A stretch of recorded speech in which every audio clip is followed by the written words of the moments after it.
క్రింది వాటిలో సరైనవి ఏవి? ఆప్షన్ 1 ఆర్టికల్ 89 రాజ్యసభ అధ్యక్ష ఉపాధ్యక్షుల గురించి తెలియజేస్తుంది. ఈ ఆప్షన్ కరెక్టా అండి? ఆర్టికల్ 89 అనేది రాజ్యసభ యొక్క చైర్మన్, డిప్యూటీ చైర్మన్ గురించి తెలియజేస్తుంది. భారత ఉపరాష్ట్రపతి రాజ్యసభ యొక్క ఎక్స్ అఫీషియో చైర్మన్గా వ్యవహరిస్తారు. ఓకే. ఆప్షన్ 2 రాజ్యసభ చైర్మన్ తప్పనిసరిగా రాజ్యసభ సభ్యుడై ఉండాలి. ఇది రాంగ్ ఆప్షన్ అండి. రాజ్యసభ చైర్మన్ తప్పనిసరిగా రాజ్యసభ సభ్యుడై ఉండాల్సిన అవసరం లేదు.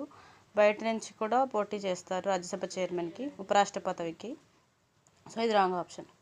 ఆప్షన్ 3 రాజ్యసభ ఉపాధ్యక్షుడు తప్పనిసరిగా రాజ్యసభ సభ్యుడై ఉండాలి. ఈ ఆప్షన్ కరెక్ట్ అండి. రాజ్యసభ ఉపాధ్యక్షుడు అంటే డిప్యూటీ చైర్మన్ ఖచ్చితంగా రాజ్యసభ సభ్యుడై ఉండాలి. ఓకే. ఒకవేళ ఈ పదవికి ఖాళీ ఏర్పడినా కూడా మళ్ళీ రాజ్యసభ సభ్యుడినే ఉపాధ్యక్షుడిగా ఎన్నుకుంటారు తప్ప బయట వ్యక్తిని ఎవరిని కూడా ఎన్నుకోరు. ఓకే. ఆప్షన్ 4 లోక్సభలో స్పీకర్ వలె రాజ్యసభలో చైర్మన్కి కూడా నిర్ణయాత్మక ఓటు ఉంటుంది. ఇది కూడా కరెక్ట్ ఆప్షన్ అండి.